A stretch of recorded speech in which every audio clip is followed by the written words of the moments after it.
ça nous arrive.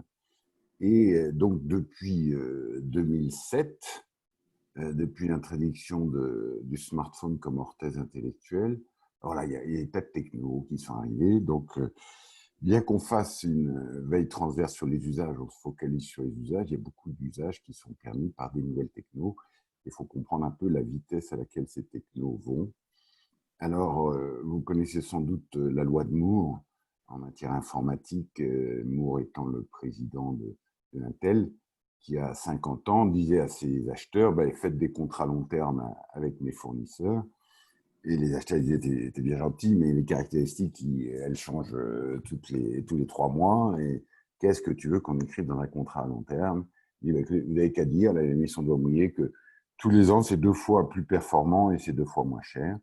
Et puis, ça a marché bon an, mal an. Et c'est assez étonnant. Alors, on va voir, il y avait cette liste qui avait été faite en 2010 par Singularity University, qui fait des choses pas mal, qui fait des choses bizarres aussi. Et il disait, voilà, il y a 8 technos qui surfent sur la loi de Moore. Donc, Infinite Computing, OK, on était bien au courant.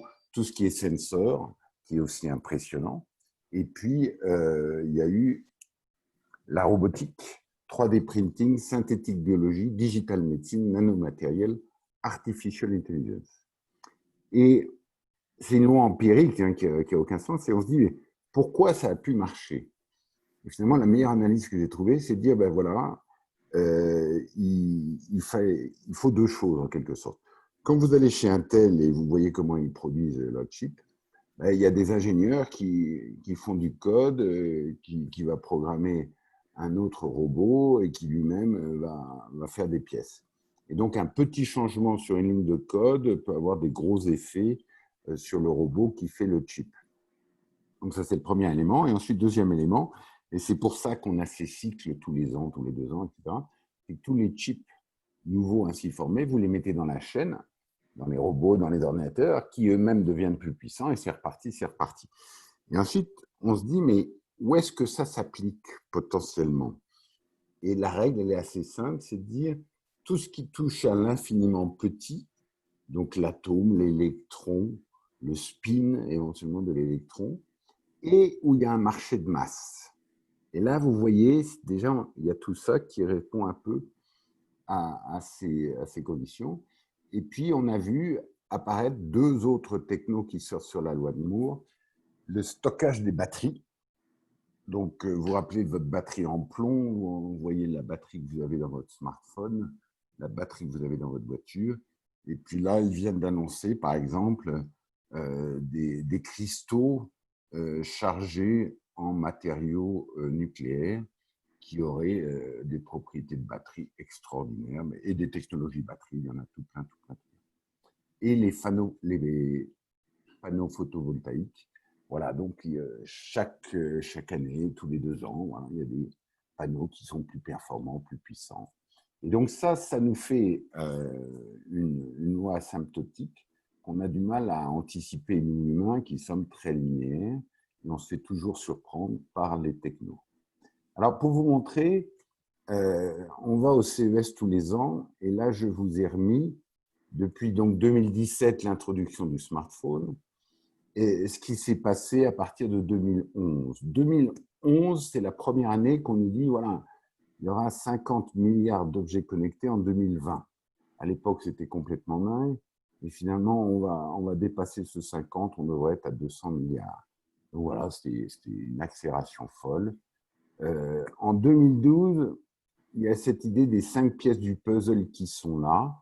Il y a à la fois cette interface simple, unifiée, universelle, le smartphone, la tablette, des nouveaux business models, des réseaux sociaux, des standards et des tas d'objets connectés. Donc, on peut tout réinventer. On commence à voir des interfaces homme-machine de ouf. Donc ça, on est en 2012. Vous voyez, c'est Mercedes qui présente ces nouveaux interfaces. Bon, ça nous fait plus chaud ni froid aujourd'hui.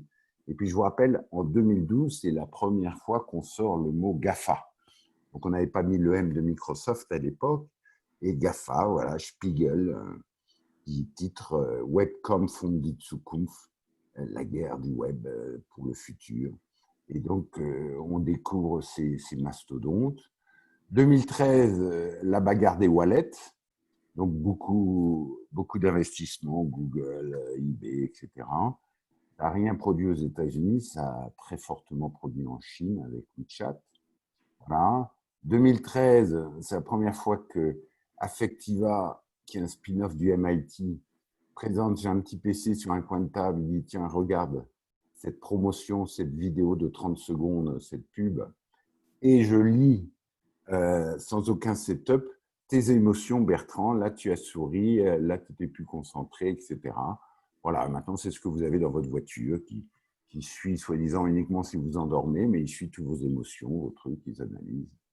La sharing economy 2013, c'est le grand boom des Airbnb. Donc, on va faire de la sharing economy partout. Voilà, 2014, le 3D printing. Jusqu'à présent, ça a été un petit peu décevant, même très décevant. Et là, peut-être qu'avec le Covid, ça va trouver ses lettres de noblesse. Je ne sais pas si vous avez suivi, l'hôpital Cochin a reçu 60 imprimantes 3D de l'Institut Kering. Et ils ont commencé à faire leurs pièces détachées comme des fous et ça leur a sauvé la mise. Voilà, 2014, real-time bidding. Donc, la publicité que vous recevez sur votre tablette quand vous lisez un article du Wall Street Journal sur la cueillette des fraises, eh ben, il y a 100 millisecondes pendant lesquels il y a une vente aux enchères. Qui veut ce spot pour montrer une belle publicité à Bertrand Petit? Et le plus offrant, c'est Coca-Cola. Et je me retrouve avec une publicité de Coca-Cola. 2015, le début de tout ce qui est réalité virtuelle, caméra 360, vient Vie ma vie. Voilà, l'impression 3D et orthèse, donc on voit des démonstrations de paralytiques, de gens qui avaient été amputés d'un bras, qui se font remettre un bras avec deux petits électrodes et ils arrivent à manipuler tout ça. 2014, mesure de la peau sur smartphone. Voilà, donc une boîte qui s'appelle OQ, qui vient menacer L'Oréal en disant je vais analyser ta peau et je vais te dire que finalement la pommade que tu es en train de mettre, c'est pas la peine. Et puis 2015, paroxysme, c'est ce petit humanoïde, un petit robot japonais qui nous regarde dans les yeux et qui en intelligence artificielle mène une conversation, nous chante des petites comptines. Et voilà, donc on est complètement séduit. Arrive aussi le premier concept de voiture autonome, Mercedes qui présente The Lounge avec un pitch hyper luxueux en disant c'est une pièce supplémentaire, un salon roulant. Voilà. Et puis après, il ne se passe plus grand-chose parce qu'on a tout vu. On retourne au CES, je dis ouais, d'accord, encore un robot qui parle, encore un truc qui fait papa-maman. Et on commence à raisonner en termes d'impact et de simplification de ma vie. Alors, le grand événement, c'est les interfaces faciles, notamment la voix avec Alexa. Donc, aux États-Unis, c'est un véritable tabac. En France, beaucoup moins. Mais l'idée, c'est de dire, plutôt que de trouver le bon interface, je dis à mon smartphone, dis à Guylaine que j'aurai 10 minutes de retard et commande-moi un sandwich pour mon déjeuner. Et l'interface va comprendre qu'il s'agit de deux choses et qu'on va faire les deux en même temps. Donc, il y a tout ça. Et puis, y compris la disparition du smartphone qui est complètement désincarné. Donc là, vous voyez, c'est plus les Apple Glass, c'est les Huawei Glass, avec une petite électrode derrière l'oreille qui va lire vos ondes du cerveau potentiellement et qui pourra voir ce à quoi vous pensez pour vous donner la réponse avant que vous ayez posé la question. Voilà, donc on était dans cette espèce de monde fou. Donc si on reprend l'agenda, il y a eu bien comprendre la vitesse des technologies et maintenant on va voir les aspects de transformation sociétale. Toute cette histoire de passage du monde compliqué au monde complexe et des attentes toujours plus du citoyen consommateur. Puis à un moment, avec les scandales autour de Cambridge Analytica, bonne mère, j'ai peut-être besoin d'un tiers de conscience. Je me suis peut-être lancé dans ce monde digital un peu trop rapidement. Et ensuite, dans la deuxième partie, on sautera dans le 21e siècle avec ce leitmotiv, le 21e siècle commence en 2020, comme le 20e avait commencé en 2014 par la Seconde Guerre mondiale. Donc j'espère que le Covid va être moins dramatique, mais en termes de changement de société, je pense que c'est assez bien vu. Alors rappelez-vous les changements de société. Voilà, Davos, janvier 2017, Donald Trump vient d'être élu, America First, il tweet. Et là, Xi Jinping, à l'art du calendrier ou pas, était le grand invité de Davos et se positionne comme défenseur du monde libéral, défenseur du libre-échange, de la propriété intellectuelle, en disant on va laisser aux Américains le soin de retrouver leur esprit, mais moi, avec la route de la soie, moi, je vais contrôler tout cet aspect libre-échange, la propriété intellectuelle. Je vous rappelle, aujourd'hui, il y a plus de brevets qui sont pris en Chine que partout ailleurs dans le monde, donc c'est assez extraordinaire. Changement de société, vous n'avez peut-être pas fait attention, mais depuis 2014, c'est The Guardian qui avait commencé. Ils sont les jeunes, les young professionals, quoi, nos enfants, si j'ose dire, les 20-30 ans, en leur demandant est-ce que la démocratie, c'est une bonne chose. Et il y en a 35% qui disent oui. Et alors là, étonnement, et on demande aux 65% des autres, hein, dans chaque pays, ça tourne à peu près dans le même pourcentage. Et pourquoi c'est pas une bonne chose? Tu m'avais dit que finalement l'économie de marché, ça a amené la démocratie. Vous aviez dit ça aux Chinois et c'est pas vrai du tout. Votre histoire, vous étiez dans le mauvais sens de l'histoire, c'est pas vrai du tout. Et puis tu m'avais pas dit que la démocratie c'était aussi le populisme. Tu as vu ce que ça a produit aux élections, etc. Et puis avec tout ça, mon papa, il a perdu son job, son usine a été fermée. Donc excuse-moi, ta démocratie comme meilleur système, peut-être que les Chinois ont trouvé mieux. Donc vous voyez cette idée qui transperce dans notre société, et on voit aujourd'hui, et on le voit très bien au moment du Covid, finalement, quel est le meilleur système de société? Qui a été capable d'endiguer cette pandémie le mieux? Alors, contexte 2019, si on fait de l'histoire à coup de serpe, depuis 79, 40 ans de globalisation, depuis 1989, 30 ans d'Internet, et là on est à la croisée des chemins. Est-ce que c'est une bonne chose? Ben oui, c'est une bonne chose. Mobilité pour tous, santé accessible, formation, énergie propre, fabrication propre, smart gouvernement, plus de pouvoir d'achat. Waouh! Et puis, il y en a qui commencent à dire, ouais, mais ces histoires de tiers de confiance, le populisme, la guerre commerciale, c'est complètement dingue. Ces robots qui vont prendre mon job et qui vont se retourner contre moi comme Terminator, ça me fait peur. Et puis, on me dit que la prochaine guerre, c'est une cyberguerre. Mais en fait, c'est pas vrai du tout. On est déjà en cyberguerre. Et ta planète, tu la veux bleue ou bien cuite. Pouf, ça commence à faire peur, tout ça. Je ne vous raconte pas les histoires de manipulation génétique en Chine, soi-disant pour protéger un bébé du sida de ses parents.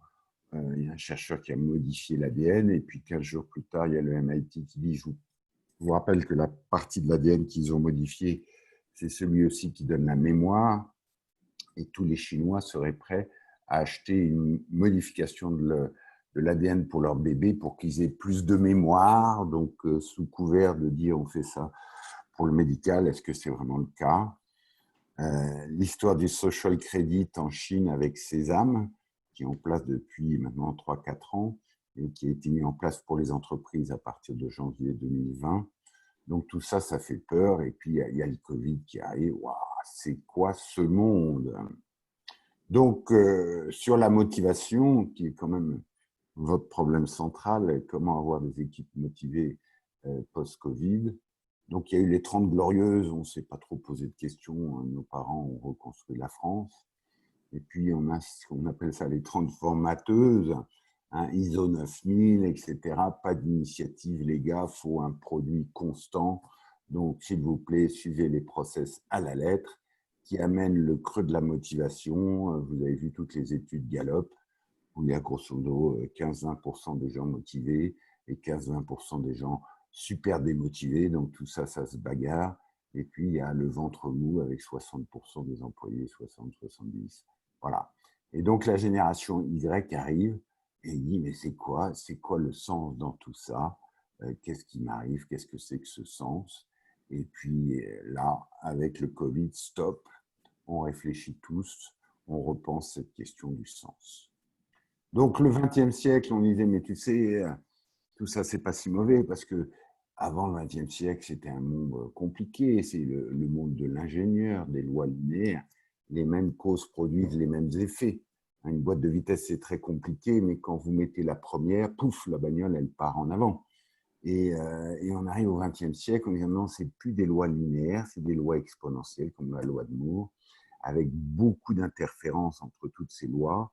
Et donc, c'est un avenir fortement incertain. Donc, l'image, c'est l'image du biologiste. Hein, le foie, mon foie vieillit, il change dramatiquement, mais la fonction est préservée. C'est ça le paradigme de la biologie. Et l'analogie dans le monde de tous les jours, c'est les mêmes causes produisent parfois des effets imprévisibles. Donc, on dit, ouais, mais voilà, c'est un monde complexe, tu dois t'y faire, tu dois y arriver, etc. Donc, on arrive là, fin 2019, et jusqu'à présent, la disruption, c'était ce qu'on appelait le crack dans la user experience. Donc, j'ai une attente vis-à-vis de la marque, il y a mon expérience vis-à-vis de la marque, et là, il y a un delta, parce que je suis en train de transposer mes attentes d'un secteur vers l'autre, et éventuellement, il y a un nouvel entrant qui se glisse là-dedans. Donc, c'était un peu ça, toute la disruption digitale dont on parlait, je dirais au moins jusqu'à 2018.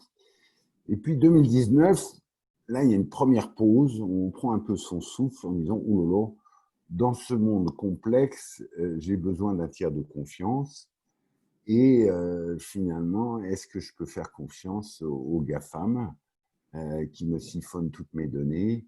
Je ne sais pas ce qu'ils en font. Et là, j'apprends des tas de choses très, très bizarres. » Alors, on va revoir rapidement cette histoire de l'élection de 2016 et les enquêtes du Congrès américain. Qu'est-ce que ça a révélé? Donc, la première réaction de Mark Zuckerberg quand on lui a dit que sa plateforme avait servi à influencer les élections, il disait « It's pretty crazy, I cannot believe that ». Ensuite, il a dit « I am sorry, I am sorry ». Mais si vous regardez l'historique de Mark Zuckerberg, tous les ans, il dit « I am sorry, I am sorry ». Mais il continue avec des taux de croissance tout à fait impressionnants. Donc, c'est quoi ce nouveau monde politique? On a une campagne électorale sur base de fake news démocratie. Donc, je balance des contre-vérités et c'est pas grave, ça energize the base et puis j'arrive à me faire élire contre toutes les prédictions. Donc, assez étonnant. Et qu'est-ce qu'on apprend avec Cambridge Analytica? Voilà, il y a un monsieur Kogan qui a demandé à 27 000 Turcs qu'il a payé sur Internet, des gens qui étaient d'accord, moyennant 5 euros, 5 dollars, de faire un petit test MBTI, de laisser accès à leur compte Facebook. Et donc, très brillamment, M. Kogan a fait une corrélation entre les résultats du test de personnalité et les likes que la personne avait sur son compte Facebook. Et le résultat, c'est qu'avec 300 likes, que ça soit j'aime Coca-Cola, j'aime tel artiste, j'aime telle marque, peu importe, avec 300 likes, je te connais aussi bien que ton conjoint. Et donc ensuite, il a siphonné avec la permission de celui qui avait reçu les 5 euros les 200 amis, donc vous faites 270 000 fois 200, ça fait 87 millions de profils américains où j'ai pu, grâce au like, classer chaque personne et voir qui étaient les gens susceptibles de changer d'opinion. Et pas tellement changer d'opinion, de passer de démocrate à républicain, mais changer d'opinion parmi les démocrates en disant c'est pas la peine que tu ailles voter pour Hillary, tu as vu ce qu'elle a dit là, tu as vu ce qu'elle a dit là. Et donc, le rapport a très bien mis en évidence que toutes ces nouvelles sources digitales étaient financées par de l'argent du Kremlin. Ça leur a coûté 100 millions de dollars au Kremlin à peu près. Et grâce à ça, ils ont gagné une guerre asymétrique qui leur a permis de reprendre le contrôle, notamment au Moyen-Orient, etc.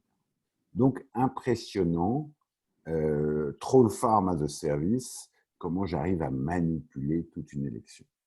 Et donc, Mark Zuckerberg, ensuite, on lui a demandé de rendre des comptes. Alors, il a bien été au Sénat américain, à droite.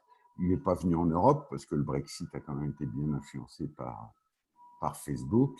Et voilà, donc c'est l'empereur à gauche avec les 3 milliards de sujets, et c'est lui qui décide un peu de l'avenir de la planète. Alors, je vous rassure, c'est une fake news, et il avait bien parlé à un moment qu'il serait candidat à la présidence, mais finalement, il se trouve que son job ici lui plaît très bien en termes d'influence. Alors, le premier réveil, si j'ose dire, c'est l'appel de Christchurch. Donc, si vous vous souvenez de Christchurch en mars 2018, si ma mémoire est bonne, 51 personnes tuées en Nouvelle-Zélande par un white suprémaciste à la sortie des mosquées. Et Trudeau nous parle Vivatech en juin 2019 en disant ce n'est plus possible, je ne peux pas exercer mon rôle de Premier ministre canadien parce que avec ce genre d'attentat, je n'ai plus le contrôle. Donc le white suprémaciste, il avait laissé un testament qui était rempli de fake news, il n'y avait que ça, il n'y avait rien d'autre. Tout était faux, il croyait des tas de trucs qui étaient complètement faux. Donc, il faut arriver à freiner la propagation de ce type d'attentat. Alors, il y avait aussi le live streaming de l'attentat qui était assez dramatique. Il nous annonce que 50% des élections dans le monde ont été influencées en 2018. Donc, pas que l'élection américaine, pas que le Brexit. Donc, il y a une perte de confiance dans la démocratie. Donc, il a vu ces sondages. Et puis, c'est dramatique pour mes concitoyens. Perte d'attention, perte de sommeil. Un chiffre, je ne sais pas si vous l'avez vu, augmentation de 60% du taux de suicide chez les teenagers américains depuis 8 ans. Alors, est-ce que c'est corrélé avec l'utilisation des réseaux sociaux? À vous d'avoir votre opinion. Et donc, voilà, fin 2019, on commence à avoir des propositions pour un monde digital alternatif. Donc, Roger McNamee, je vous conseille vraiment de lire son livre, Zoopd, qui a été traduit en français. C'est un convert, Roger McNamee, c'est-à-dire qu'il a fait toute sa carrière dans la tech, il était un VC, et c'est lui qui va convaincre Mark Zuckerberg en 2009, je crois, de ne pas vendre Facebook pour 1 milliard à Yahoo. Il dit non, tu as de l'or dans les mains, qu'est-ce que tu vas faire de 1 milliard? Là, non, surtout ne vends pas à Yahoo. Et Mark Zuckerberg en a été reconnaissant et il l'a pris comme conseiller, donc il avait une certaine influence chez Facebook. Et en 2016, il se réveille, il voit cette manipulation d'élection et il dit « Marc, arrête, c'est complètement dingue, ne laisse pas ta plateforme être un instrument pour toutes ces manipulations. » Et Mark Zuckerberg dit « Mais non, tu t'affoles pour rien du tout, de toute manière. Je ne suis pas responsable, c'est pas moi, je ne suis pas un média, je suis juste une plateforme. » Et donc là, il lance une campagne très bien documentée. Et il dit, voilà, on ne va pas rejeter le digital, mais il y a 3 mesures pour un digital alternatif. C'est interdire les business models de manipulation. Facebook vous manipule, vous l'avez vu avec les 300 likes, et surtout, quand vous avez compris comment marche l'intelligence artificielle, Facebook est capable de savoir à quel moment il doit vous faire la bonne suggestion pour ne pas aller voter pour Hillary Clinton ou pour aller acheter un bitonio dont vous n'avez pas besoin. Donc, il y a une manipulation extraordinaire. Tant et si bien qu'aujourd'hui, Facebook est capable de vous dire « Ouais, Bertrand, tu veux parler à ton épouse d'un problème financier, ben, la connaissant, tu devrais lui parler le soir à 19h15 devant un coucher de soleil et surtout, tu commences à faire ça et pas ça. » Donc, on arrive à avoir des optimisations qui sont phénoménales et qui nous manipulent comme des hamsters. La deuxième proposition, c'est que les données personnelles doivent être considérées comme une partie de mon corps, inaliénable. Donc voilà, donc ce n'est pas parce que je vous ai donné un bout d'information que vous avez le droit de le garder. Et l'architecture qu'il propose, c'est une architecture inversée par rapport à celle qu'on a. c'est qu'à sa naissance, chaque citoyen a un private cloud. Alors, ils pensaient que Apple allait le faire, ils ne l'ont pas fait. C'est peut-être le gouvernement qui doit le faire, comme en Estonie. Et un private cloud, donc on a une architecture où vous laissez accès à vos informations en read-only pour un temps très court et pour qu'une marque vous fasse une suggestion sur une prime d'assurance, etc. Donc voilà où on en est décembre 2019 et tout est prêt pour que le 21e siècle débute. Alors, on va voir ce qui ne sera plus comme avant. Et le grand thème, qu'est-ce que c'est que le confinement? Le confinement révèle que la mobilité nous façonne. Mais si on réfléchit, le confinement, c'est voilà, tu n'as plus le droit de se déplacer. Et on s'aperçoit que finalement, on avait des habitudes autour de ça et qui façonnaient notre vie de façon impressionnante. Donc, on va regarder les 8 méga-trends. Donc, c'est des trends qui touchent un peu tous les business. Et puis, on regardera, on va finir sur l'histoire de motivation. Alors, la crise, bien sûr, elle est unique. Toutes les crises sont uniques. Il n'y a pas des crises qu'on peut prévoir. Par définition, une crise ne se prévoit pas. Et la meilleure caractéristique de la crise, c'est le moment où on est forcé de prendre des décisions. On ne peut pas reporter à demain. Voilà, tu restes chez toi ou tu ne restes pas chez toi, tu fais ci, tu fais ça. Tu dois prendre des décisions sur ton activité. Donc, celle-là, on nous a dit stop. Tu t'arrêtes, tu mets en péril la vie d'autrui, ça ne peut pas continuer comme ça. Donc, elle est brutale et oblige à réfléchir, tous en même temps. Elle menace notre vie physique, et c'est ça qui nous a fait accepter le confinement. Le sens, on l'a trouvé en disant, si vous sortez et que la maladie se propage, vous allez mettre à risque le personnel soignant qui est en train de potentiellement mettre sa vie en danger en soignant tout ce monde-là. Donc, restez chez vous, restez chez vous. Elle est globale, donc on a vu les pays un par un, et les stratégies des pays, et les pays qui étaient bien préparés, ceux qui ne l'étaient pas, et ceux qui étaient bien préparés, c'est qu'ils avaient un scénario avec un plan d'action. Donc vous avez entendu parler de la Corée du Sud, vous avez moins entendu parler de Taïwan. Taïwan, 28 millions d'habitants, 8 morts. Extraordinaire. Donc Taïwan, bien sûr, ils sont chinois, donc ils ont bien suivi ce qui se passait à Wuhan. Dès qu'il y a eu des soubresauts là-bas, des rumeurs, pouf, je ferme l'aéroport, j'interdis tous les vols en provenance de Chine.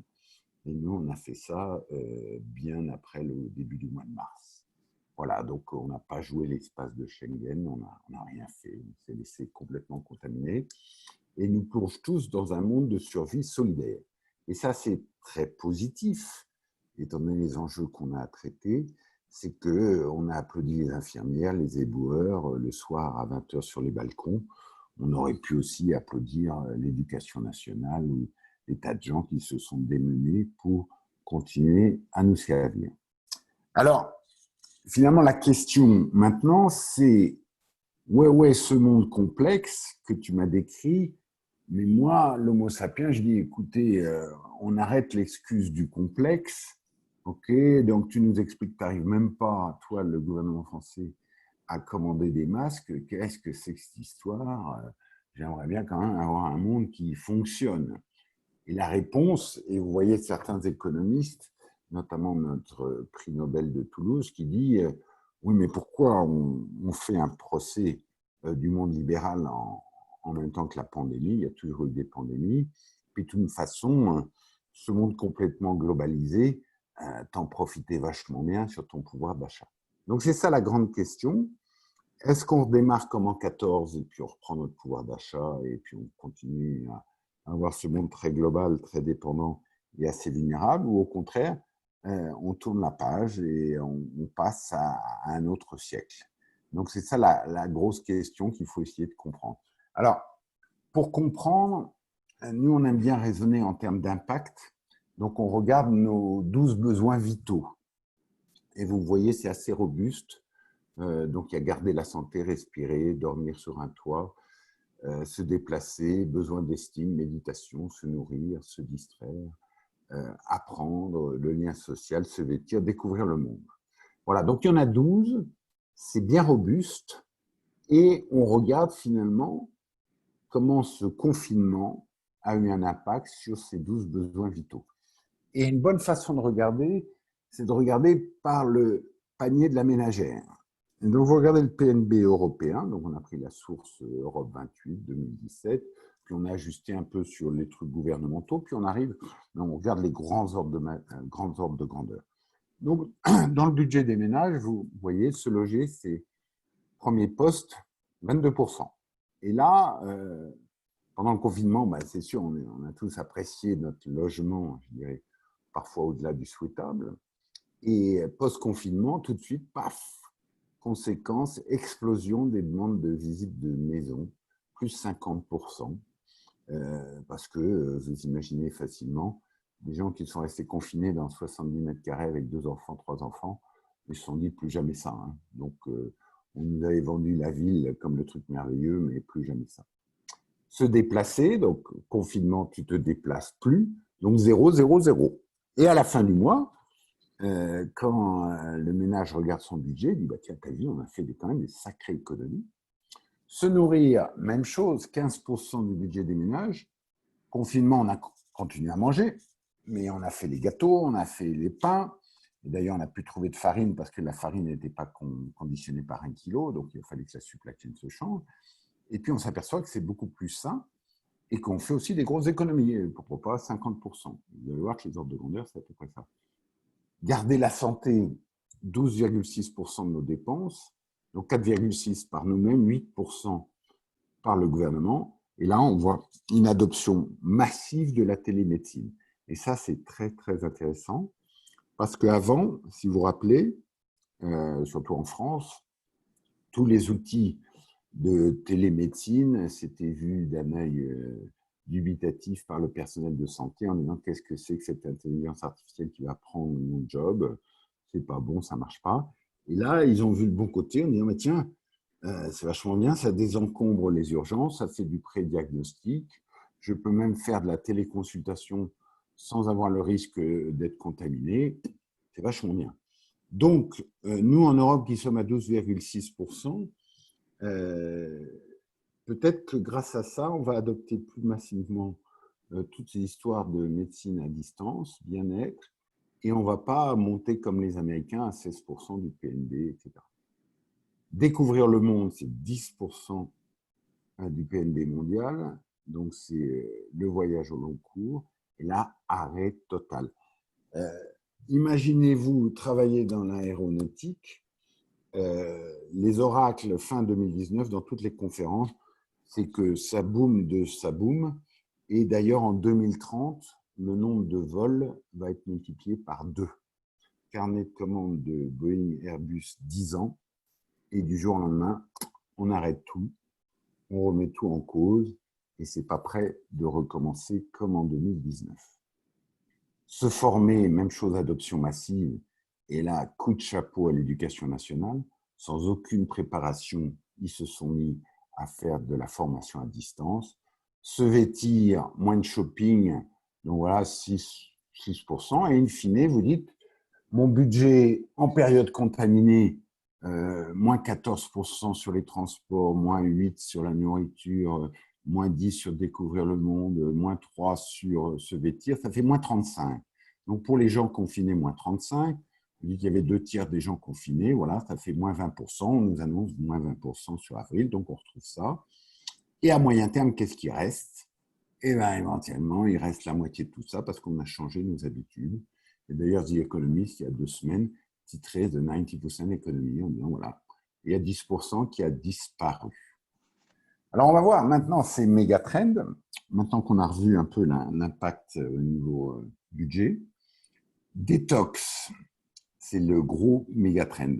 Je me désintoxie de mes anciens usages et je vais réfléchir un petit peu. Donc, on a vu le shopping, on a vu les voyages où je partais à l'autre bout du monde, m'entasser sur des sables fins, envahir Venise, je ne sais pas quoi, et je vais peut-être arrêter.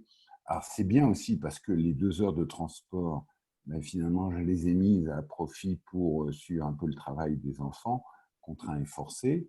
Donc, et puis, il y avait ce monde un peu fou avec des guerres commerciales qui menaçaient tous les secteurs d'activité, une financiarisation toujours aussi forte aux États-Unis qui contaminait tout le monde, des inégalités mouse avec en corollaire des problèmes de migration qui s'annoncent de plus en plus graves et sévères.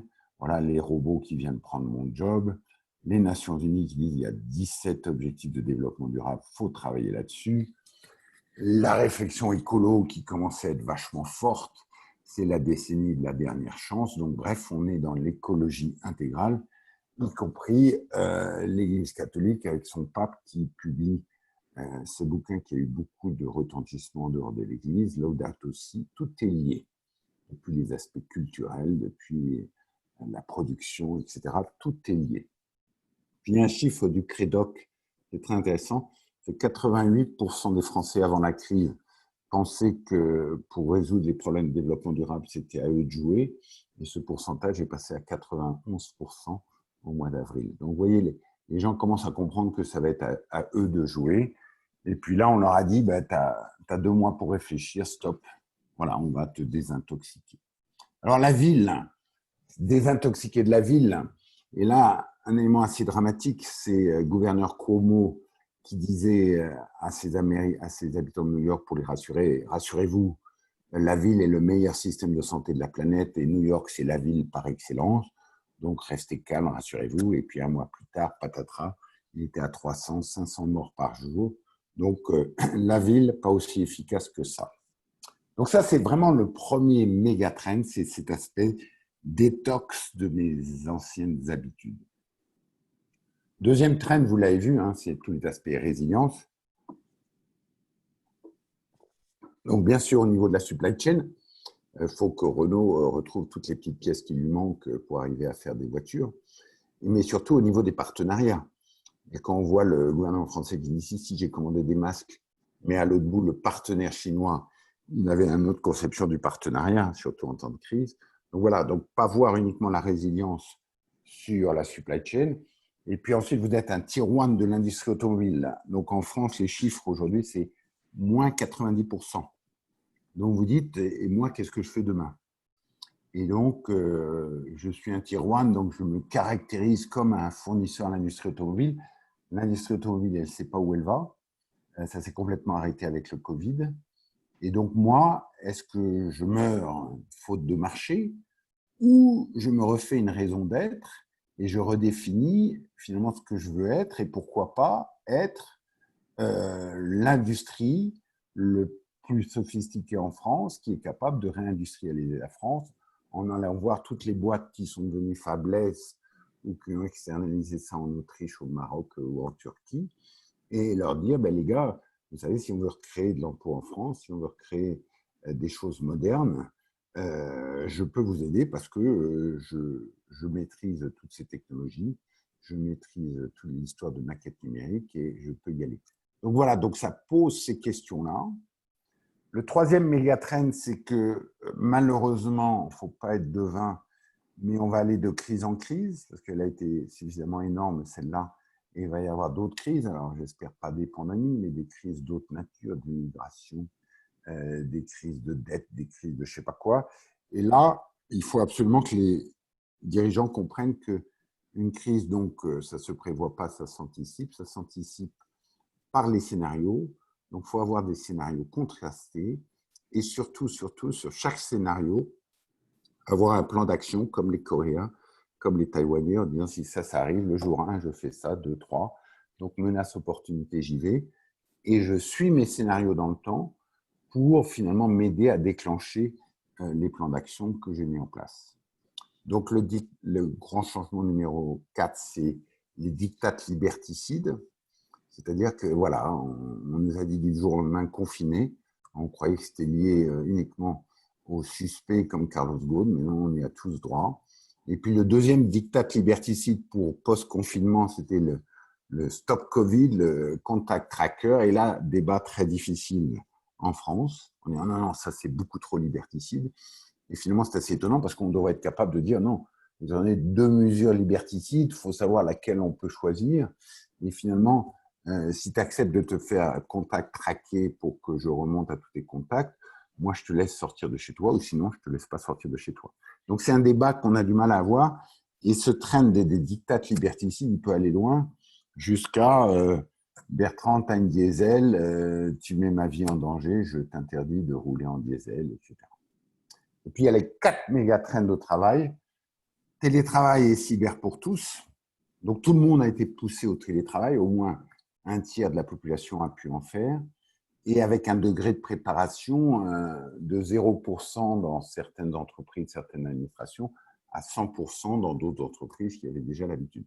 Donc, pour celles qui étaient à 0%, éventuellement des grosses failles dans votre défense cyber, donc il faut repenser tout ça. Et puis, des nouveaux liens sociaux.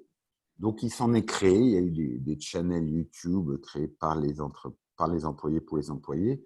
Mais surtout, là, post-confinement, on s'aperçoit que dans toutes les entreprises, il faut faire un genre de débriefing, pas vraiment un séminaire de rentrée, mais vraiment avoir ce retour d'expérience. Comment se sont passés ces 2 mois de télétravail?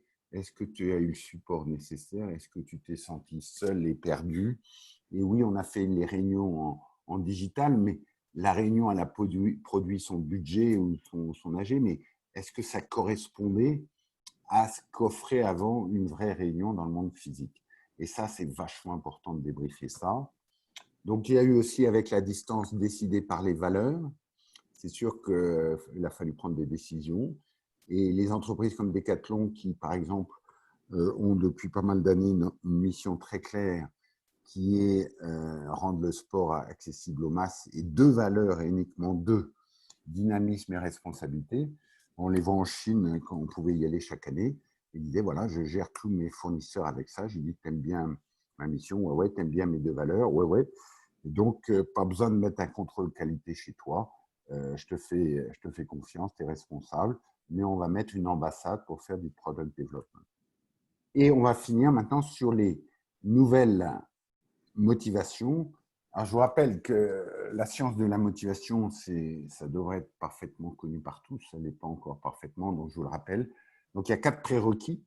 Le sens. Si je ne comprends pas le sens, je ne peux pas être motivé. Le deuxième, c'est la compétence. Si je ne suis pas compétent, je ne peux pas être motivé. Et là, avec le télétravail à outrance, il y a eu très peu de formation, donc il faut revenir là-dessus. Il faut réexpliquer, il faut reformer, il faut donner moyen d'accéder aux compétences. Autonomie, si je ne suis pas autonome, je ne peux pas être motivé. Donc là, avec le télétravail, plus grande autonomie, comment ça s'est passé? Il faut voir ce qui se passe. Et le 4e prérequis, c'est un caillou qui vient bloquer les engrenages, c'est pas d'injustice, pas de sentiment d'injustice. Alors voyons par exemple, dans le BTP, injonction contradictoire, attention les gars du BTP, vous devez protéger vos salariés. Et le lendemain, le ministère qui dit, oh là là, il faut redémarrer le BTP, sinon on n'arrivera jamais à faire redémarrer cette économie. Donc les patrons d'entreprises dans le BTP tiraillés entre ces 2 injonctions. Alors, première chose à faire, c'est compétences. Je vais vous former à l'utilisation du masque. Un masque, c'est bien gentil, mais encore faut-il savoir bien le mettre et surtout bien l'enlever. Et puis, sur un chantier, vous imaginez, bon, les gars, ils ont de l'autonomie, donc il ne faut pas leur mettre des contraintes avec des tenues de cosmonautes. Donc, il faut qu'ils arrivent à jouer leur autonomie. Et puis, si on revient au sentiment d'injustice, les mecs du BTP, ils disent, ah bon, et pourquoi moi, je devrais reprendre le boulot alors que tous les gars, ils ont le chômage partiel, etc., etc. Ah ouais, tu vas sauver la patrie, donc éventuellement, je te fais sonner le clairon ou je t'applaudis sur les balcons, comme le personnel soignant, etc. Et pour finir, pour pas que vous sortiez trop avec le moral abattu, on va regarder les obstacles franchis. Cette crise a permis de franchir des obstacles. Donc la mobilité nous façonne. Donc avec le retour au boulot, le vélo devient la seule option. Donc il y a des villes qui ont commencé à utiliser leur pot de peinture verte, à faire tas de pistes cyclables. Donc c'est slow move. Le débat sur l'heure de pointe qu'on essayait de mener depuis 30 ans avec tous les grands pôles comme la Défense, ben ça y est, cette fois, ça a l'air d'être gagné. On a fait des drones pour médicaments en Europe. Il y en avait en Afrique, mais pas en Europe.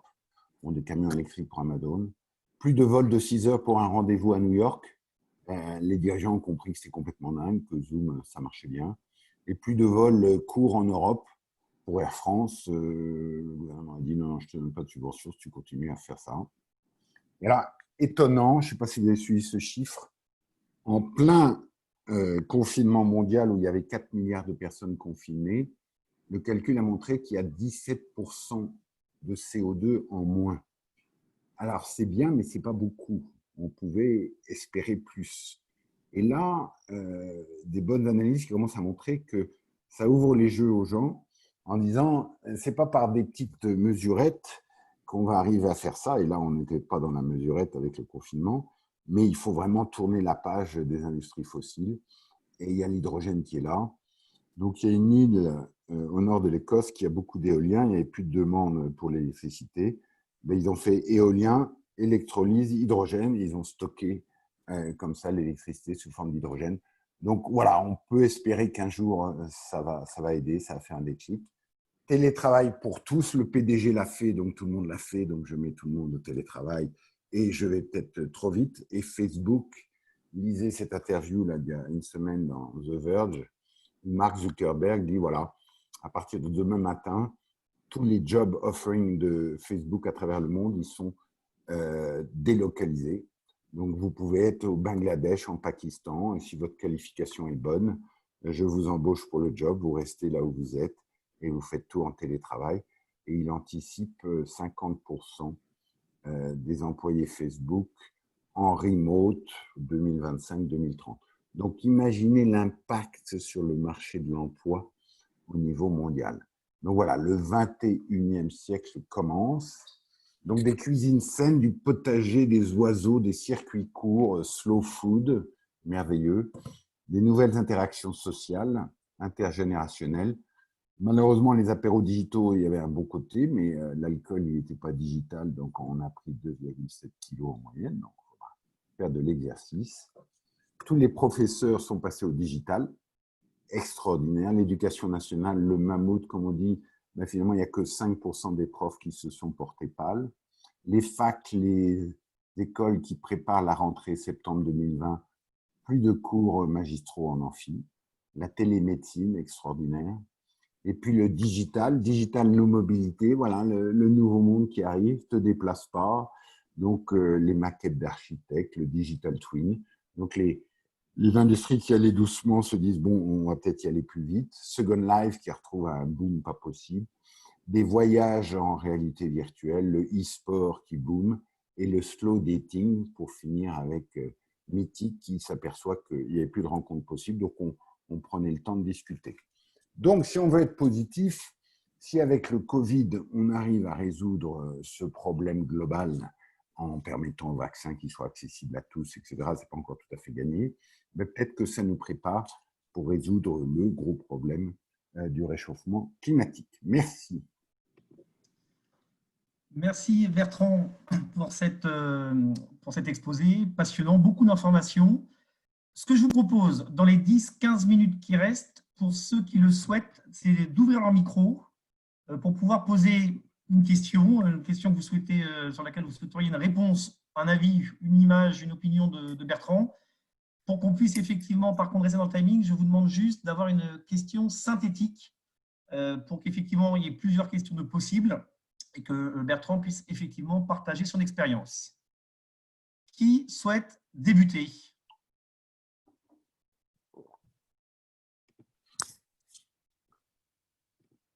Il y a un micro d'ouvert. Ou bien tout simplement une réaction.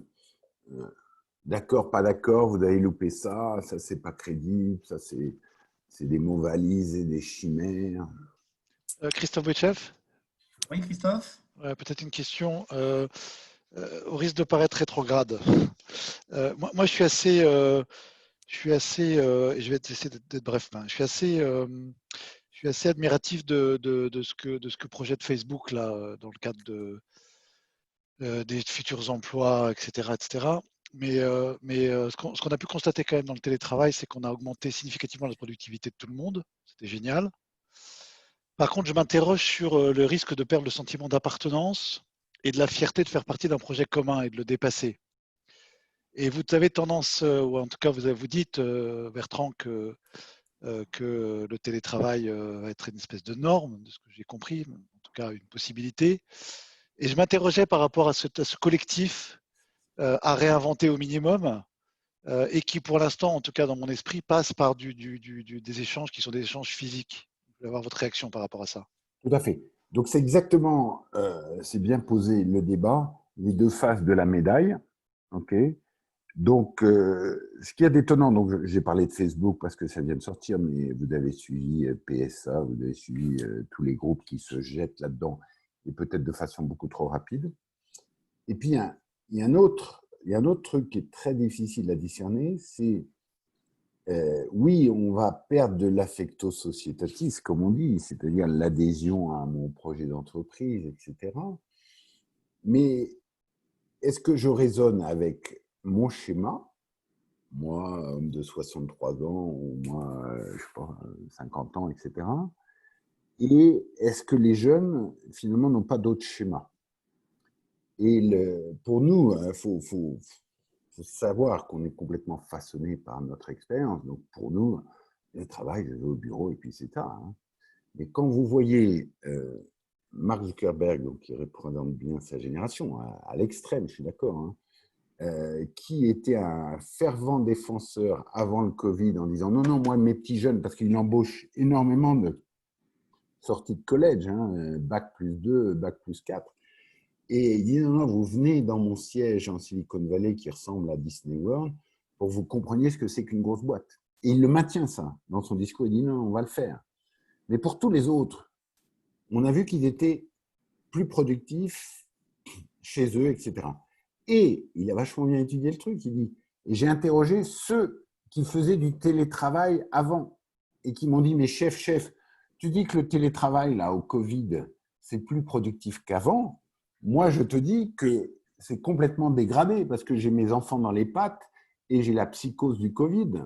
Alors, tu verras, quand on aura le Covid derrière nous dans 1 an ou 2 ans, tu verras la productivité du télétravail, pouf, ça sera encore 2 fois mieux que ce que tu as vu.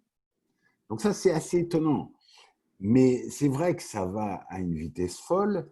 Alors, est-ce qu'on va dans cette société, ce qu'on a appelé à un moment une société de Turcs, c'est-à-dire que j'ai une entreprise qui faisait, je ne sais pas, 100 000 personnes et demain, elle en fait 40 000. Et j'ai des tas de petits indépendants autour qui sont là et qui font des tâches, qui ont une liberté, etc. Donc, c'est ça toute la question. Et je ne sais pas. Et je partage tout à fait avec vous cette angoisse hein, sur est-ce qu'ils vont adhérer à mon projet d'entreprise. Hein. OK. Une autre question?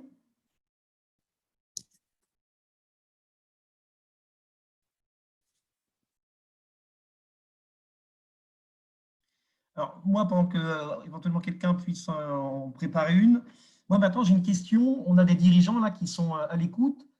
Quand on prend ces 8 mégatrends, ça serait quoi, dans le monde de l'entreprise, le conseil que tu donnerais à un dirigeant aujourd'hui? Je crois qu'à à court terme, faites cet audit post-télétravail. Vous devez le faire. Mettez les trucs sur la table.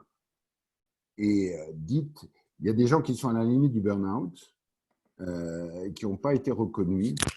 Et on leur dit, on repart comme en 14 et tu vas me faire ton budget au mois de juin, s'il te plaît, etc. Bon, et on n'a pas du tout essayé d'analyser finalement qu'est-ce qui manquait dans ce télétravail.